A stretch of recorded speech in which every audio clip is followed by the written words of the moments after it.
सो hey guys, आज हम पढ़ने वाले हैं स्ट्रक्चर्स ऑफ एटम का आखिरी लेक्चर, जो कि है लेक्चर 5, क्योंकि इसके आगे मैं बोर हो जाऊंगा। और बाय द वे, मैं हूं डॉक्टर वेनम मेज, एक डीमन, और पर तुम लोग मुझे बुला सकते हो मिस्टर चार्मिंग। सो सबसे पहला आता है ये आरएन, ऑर्बिट के लिए हमारा।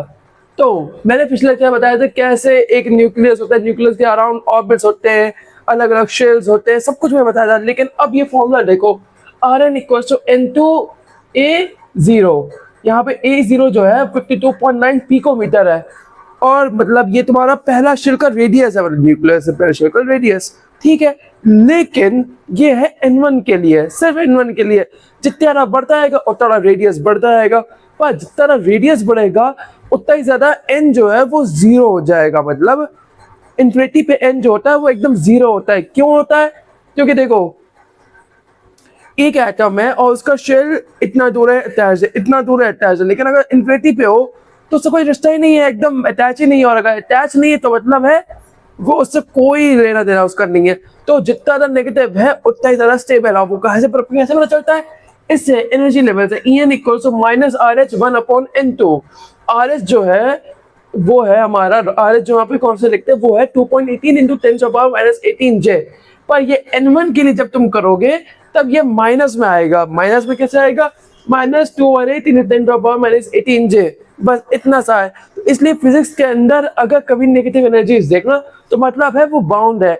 जैसे कि तुम्हारा बैंक बैलेंस तुम्हारा नेगेटिव अगर हो, अगर तुमने लोन लेके रखा है तो बैंक के साथ तुम कहीं भाग नहीं सकते हो। तो बस वैसे ही यहाँ पे ये खत्म होता है। अब बढ़ते हैं अपने अगले सेगमेंट पे, जहाँ पे हम लोग बात करेंगे और इसके डीपर के अंदर कैसे नील्स बोर ने हमारा इसमें शांति बैठाई है इस पूरे इक्वेशंस के अंदर। हमारे एटॉमिक स्पेक्ट्रा को लेके, लाइट को लेके काफी चीजें एक्सपेरिमेंट्स की, तो कैसे वो सब स्टेब्लिश हुआ। सो अब वो पढ़ते हैं। मैंने बताया था कि कैसे ये इसको पीस कीपर कहा गया। क्यों? क्योंकि देखो, सबसे पहले इसने हमें दिया एटॉमिक मॉडल, सही है, हमारे थोड़े चीजें फिक्स की। उसके बाद इन्होंने 1913 के बाद काम करना शुरू किया एटॉमिक यूज पीसफुल चीजों के लिए, मतलब अच्छी चीजों के लिए, वॉर्स के लिए नहीं पर अच्छी चीजों के लिए। पर उसके बाद उन्हें मिला अपना पहला नोबेल प्राइज, उन्हें एक पहला वो मिला एटम फॉर पीस अवार्ड। मैं वहां पे था उस वक्त, लेकिन या एक नेक बंदा के अवार्ड जरूर मिल गया, लेकिन बोरिंग। पर अगेन एक नेक बंदा था, क्योंकि हमें एटॉमिक बॉम्ब से उड़ाया नहीं। इस बंदे का थोड़ा तो श्रेय जाता ही है। इस बंदे की कहानी अब यहाँ के लिए थोड़ा पॉज करते हैं और आगे बढ़ते हैं दूसरे लोगों के ऊपर। क्यों? क्योंकि अभी तो चैप्टर स्टार्ट हुआ है, अभी तो तुमने आधा चैप्टर कंप्लीट किया, अभी आधा चैप्टर बाकी है, और इस वीडियो के अंदर हम पूरा चैप्टर कंप्लीट करने वाले हैं, चाहे जो हो जाए। Let's get started. Niels Bohr का अवार्ड मिल गया, सब कुछ हो गया, लेकिन उसके बाद ह्यूमंस को चैन नहीं आया। हाइड्रोजन के बाद उन्हें चाहिए था कि हम हीलियम, लिथियम, इन सब के ऊपर भी करें। क्यों? क्योंकि ये लोग भी तो ऐसी है हाइड्रोजन जैसे, हाइड्रोजन लाइक स्पीशीज है, लेकिन इनमें पॉजिटिव ज्यादा है। ऐसा कैसे पॉसिबल है? उसके बाद आने लग गया जेड फैक्टर। जेड फैक्टर क्या है? वही एटॉमिक नंबर।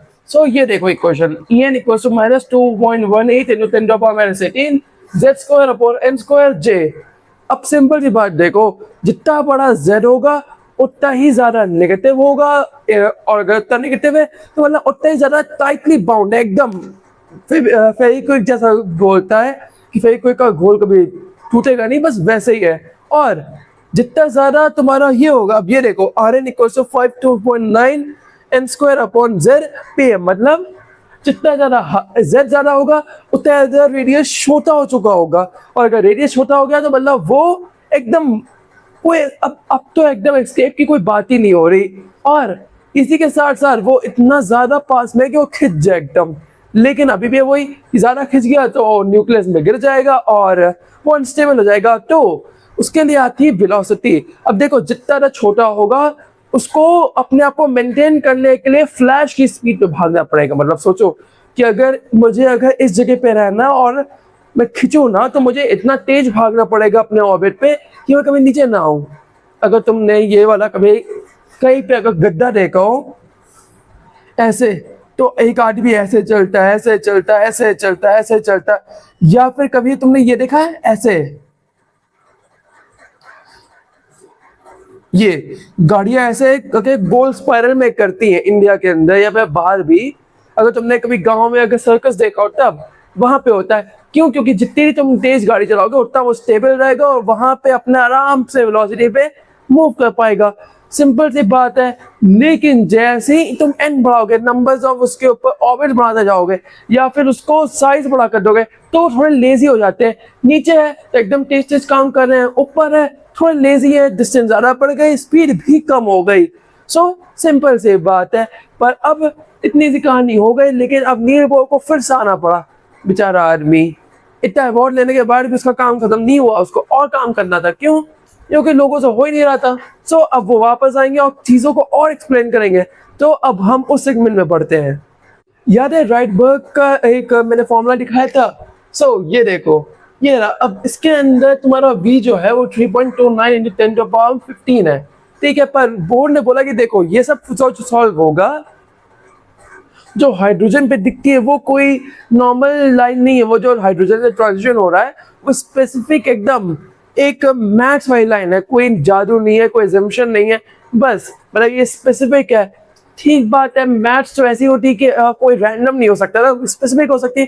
ठीक है, लेकिन बोर का मॉडल फेल होना शुरू हो जाता है। मैं बताता हूँ क्यों। क्योंकि देखो, सबसे पहला क्वेश्चन आया कि देखो बोर का मॉडल सिंगल इलेक्ट्रॉन वालों के ऊपर बहुत बढ़िया काम कर रहा था, मजा आ गया था, वाओ। लेकिन जैसे ही वो मल्टी इलेक्ट्रॉन्स वाले पे आया, फेल होना शुरू हो गया। बेचारे ने हाइड्रोजन में बहुत मेहनत की थी, तो हाइड्रोजन के लिए बेस्ट था, लेकिन बाकी के लिए नहीं। उसके बाद आता है तुम्हारा जीमर और स्टार्क इफेक्ट। जीमर इफेक्ट मतलब वैसा है कि मैग्नेटिक फील्ड की लाइन के ऊपर छेड़छाड़, और स्टार्क इफेक्ट वैसा है जैसे कि तुम्हारा उसके इलेक्ट्रिक फील्ड के साथ छेड़छाड़। स्टार्क, टोनी स्टार्क वाला स्टार्क नहीं, पर हाँ वही स्टार्क। अब इसके बाद आता है कि कैसे है कि मुझे पता चला कि और ज्यादा टेलीस्कोप हमारे पास आया, आई मीन स्पेक्ट्रोमीटर आया, तो पता चला कि जो एक लाइन थी वो डबल लाइन है।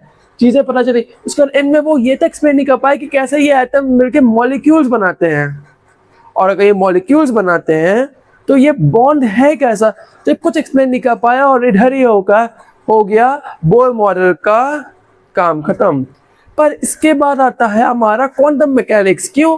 क्योंकि इतनी एक्सप्लेन होने के बाद हमें और चीजें मिली, हमने थोड़ा एक्सप्लेन किया, हमने चीजें समझी, और अब आगे बढ़ने के लिए वो बेस हमारा बन चुका था। तो अब पढ़ना शुरू करते हैं हम क्वांटम मैकेनिक्स, जो कि मेरा फेवरेट टॉपिक भी है और तुम लोग को मजा भी आने वाला है अब। अब आता है हमारा क्वांटम मैकेनिक्स, क्वांटम थ्योरी, जो भी तुम्हें बोल रहा हूँ। एवेंजर्स एंड गेम देखा हो, उसके बाद तो ये जो कीवर्ड है गूगल पे इतना ज्यादा सर्च हुआ है, पहले उतना सर्च नहीं होता था, लेकिन एवेंजर्स एंड गेम के बाद बहुत ज्यादा। मैंने हिल से बैठ के मूवी देखी थी, बड़ा मजा आया था मुझे। पर अब बढ़ते हैं क्वांटम मैकेनिक्स के ऊपर। उसके एक बंदा था Louis de Broglie. By the way ये वही बंदा है जो मेज से तुम लोग को बताया था कि कैसे इसमें सिर्फ अपने पीएचडी के लिए जो पेपर लिखा था उससे उसको नोबेल प्राइज मिल गया। वाओ, सोचो इतना अच्छा लक। वो फॉर्मूला है ये H/mv = H/p। मतलब क्या है? सिंपल सी बात है, हर एक चीज वेव है। मतलब अगर लाइट अगर पार्टिकल की तरह वेव कर सकती है, जो कि वेव है, पार्टिकल की तरह हो सकती है, तो क्या पार्टिकल जैसे इलेक्ट्रॉन वेव नहीं हो सकता? बिल्कुल हो सकता है। उसने बताया कि हर एक चीज वेव होती है। अब सोचो, मेरी जो कार है, जो बेंटली है, हेल से मैं निकाल नहीं पाया अपनी कार को, पर वो इतनी बड़ी है तो उसकी वेवलेंथ एकदम नान बराबर, मतलब दिखेगी भी नहीं। लेकिन इलेक्ट्रॉन बहुत छोटा छोटा होता है, उसकी वेवलेंथ हमें साफ दिखेगी। क्यों? क्योंकि बहुत छोटा है। बस इतनी सी बात है कि बड़ी चीज की वेवलेंथ हमें नहीं दिखती, वो बहुत छोटी होती है, लेकिन छोटी चीज की वेवलेंथ हमें बढ़िया से दिखेगी। ये बात रही। पर उसके बाद हमारा 90s के अंदर हमारा एक और बंदा आया, 90s मतलब 19 वाला, ना कि 90s, हाइजेनबर्ग, वर्नर हाइजेनबर्ग। मतलब ये बंदा वो तुम्हारा ब्रेकिंग बैड वाला हाइजेनबर्ग नहीं है जो कहेगा से माय नेम। पर इस बंदे ने बताया कि देखो, हर चीज असर्टेन है, मतलब कुछ भी एकदम पक्का नहीं है। क्यों? क्योंकि बोर का मॉडल था कि हर फिक्स ऑर्बिट पे इसकी स्पीड ऐसी, ना। उसने बोला कि देखो, तुम दो चीजें नहीं निकाल सकते हो, तुम सिर्फ एक चीज निकाल सकते हो सर्टेनली, दूसरी चीज अनसर्टेन हो जाएगी अपने आप। देखो, अगर तुमने मेरी लोकेशन निकाली तो मैं कितनी स्पीड से जा रहा हूं वो तुम नहीं निकाल पाओगे, पर अगर तुमने मेरी स्पीड निकाली तो मैं किस जगह पे हूँ वो नहीं पता कर पाओगे। क्यों? क्योंकि जिस फोटोन से तुम हमला करोगे उस इलेक्ट्रॉन के ऊपर, वो अपनी ऑर्बिट से निकल जाएगा।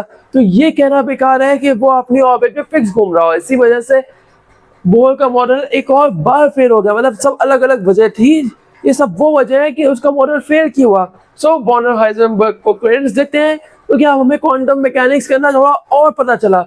जैसे श्रोडिंगर्स इक्वेशन तुम्हें पता होगा, या उसकी थ्योरी, कि एक बॉक्स लो, उसके अंदर एक बिल्ली डाल दो। अब उस बॉक्स के अंदर बिल्ली जिंदा भी है और मरा भी। जब तक तुम बॉक्स नहीं खोलोगे तब तक तुम्हें पता नहीं चलेगा कि वो है क्या। बस वैसी ही बात है कि तुम असर्टेन हो चुके हो। अब लोकेशन निकालोगे तो स्पीड नहीं है, स्पीड निकालोगे तो लोकेशन नहीं है, क्योंकि दोनों चीजें तुम एक साथ नहीं कर सकते हैं। इतनी सी बात नहीं। अब बढ़ते अपने आगे, क्योंकि अब तो चैप्टर के अंदर जान आ गई और मजा आने वाला। और हाइजेनबर्ग का असर्टेनिटी प्रिंसिपल का फॉर्मूला ये रहा, जो मैं बताना भूल गया था। इसके अंदर क्या कहता है, डेल्टा एक्स वो है कि लोकेशन, और डेल्टा वी तुम्हारी वेलोसिटी।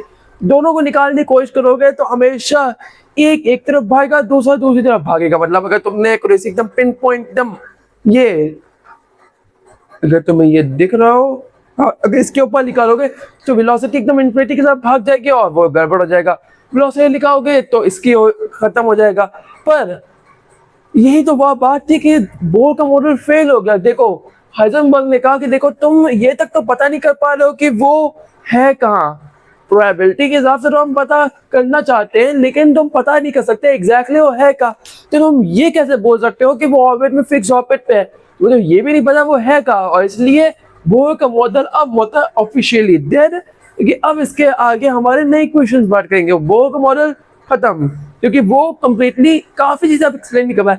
केमिकल बॉन्डिंग तुम्हारा ज्यादा इलेक्ट्रॉन वाली चीजों के लिए ये सब नए क्वेश्चंस आ गए उसके लिए। तो अब बोर का मॉडल उतना फ्रूटफुल नहीं रहा, पर उस जमाने में वो काफी फ्रूटफुल था, काफी चीज एक्सप्लेन की। पर वही बात है ना कि बाद में जाके साइंटिस्टों ने चेंज कर दिया। चेंज क्या और चीजें डिस्कवर की कि वो पुराना मॉडल फेल हो गया, उससे अपग्रेड होकर नए मॉडल्स बने। अब बढ़ते हैं अपने आगे। बाय द वे, अगर तुम्हें लगता है कि ये सब चीजें जो है वो बड़ी चीजों के अप्लाई होती है, पर नहीं।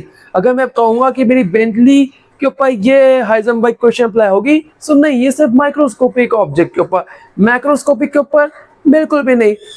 सिंपल सी बात है, यहाँ पे चैप्टर अब बदल चुका है प्रोबेबिलिटी के ऊपर। अब प्रिसाइज इक्वेशंस खत्म। क्यों? क्योंकि ये सब वो चीजें हैं जो तुम पता कर ही नहीं सकते। और गया मेरा पेन नीचे। बेसिकली अब तुम ये नहीं बता सकते कि कहाँ पे क्या जा रहा है, कहाँ पे क्या होगा, कुछ नहीं पता, सब प्रोबेबिलिटी है। तुम क्वेश्चन लोकेशन निकालोगे तो स्पीड ब्लर, स्पीड निकालोगे लोकेशन ब्लर। अब बेसिकली तुम कुछ कर नहीं सकते हो। और एक तरह से पढ़ा के मैं थक गया हूँ। आज के लिए बस इतना ही करते हैं। अब होपफुली कल मैं वीडियो कंप्लीट कर दूंगा, क्योंकि कम ऑन, ये चैप्टर इतना बड़ा है कि मुझे गुस्सा आ रही है। That's all for today. अगर वीडियो पसंद आई होगी तो कम ऑन लाइक कर देना, और अपने दोस्तों से सब्सक्राइब भी करवा लेना, खुद भी सब्सक्राइब कर लेना। See you around in the next video. Till then take care and good bye.